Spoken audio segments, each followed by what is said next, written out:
उत्तराखंड के हल्द्वानी में एक मुस्लिम बहुल बस्ती में 4 से 4,500 परिवार रहते हैं। लगभग 50,000 के करीब लोग वहां रह रहे हैं।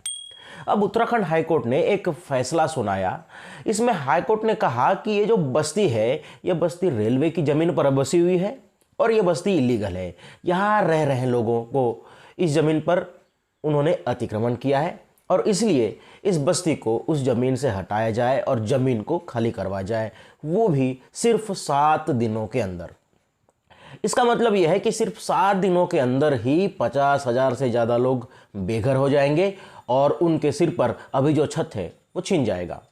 अब इस पूरे मामले का एक एंगल ये भी है कि अगर विकास करना है तो ऐसी बस्तियाँ जिन्होंने ज़मीन पर अतिक्रमण किया है उनको हटाना ही पड़ेगा और तभी तो वहाँ नए प्रोजेक्ट्स बन सकेंगे जिनसे हमारा देश आगे बढ़ेगा। तो अब अगर ऐसा ही है, अगर ये ज़मीन रेलवे की ही है तो इस ज़मीन पर स्कूल है, हॉस्पिटल भी बने हुए हैं, मंदिर है, मस्जिद है, बैंक है, ये रेलवे की ज़मीन पर क्या कर रहे हैं? ये लोग वहाँ कई दशकों से रह रहे हैं, उनके कई पीढ़ियाँ वहीं पर रही। इनका पक्ष सुने बिना इतने ज़्यादा लोगों को एक ऑर्डर पर, और वो भी सिर्फ 7 दिनों का कम टाइम में, इतनी ठंडी में वहाँ से निकाल देने का हाई कोर्ट का ऑर्डर कितना सही है, इसको आप ज़रा सोचिए। क्योंकि ये लोग कोई भेड़ बकरी तो है नहीं, कोई गुलाम तो है नहीं कि इनके साथ ऐसा सुलूक हमारी सरकार करे।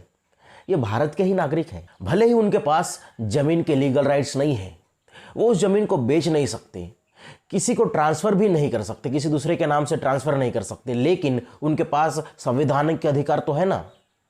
क्योंकि लोग वहाँ अपनी मर्जी से तो और खुशी खुशी से तो नहीं रह रहे हैं ना। सरकार इन लोगों को घर, बिजली, पानी देने में फेल हुई है और इसलिए ये लोग ऐसी जगहों पर अतिक्रमण करके रहने के लिए मजबूर हो गए हैं और मजबूरी से वहाँ रह रहे हैं।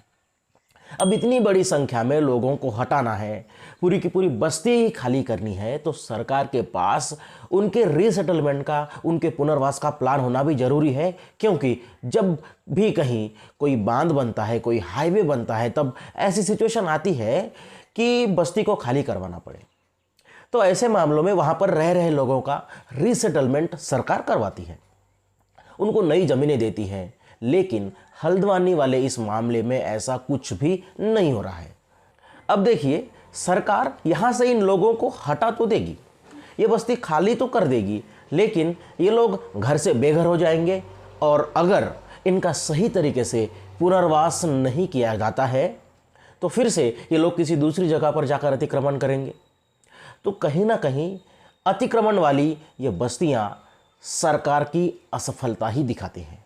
हल्द्वानी वाले इस मामले में हाई कोर्ट के निर्णय के बाद, जब हाई कोर्ट ने इस बस्ती को खाली करने का निर्णय दे दिया, वो फैसला सुना दिया, उस फैसले के बाद में ये केस सुप्रीम कोर्ट में गया है। हम यही चाहेंगे कि सुप्रीम कोर्ट में इन लोगों को न्याय मिले, इनके साथ न्याय हो और अगर इनकी बस्ती खाली करवाई जाती है तो इनका रीसेटलमेंट, इनका पुनर्वास सरकार अच्छी तरीके से करवाए।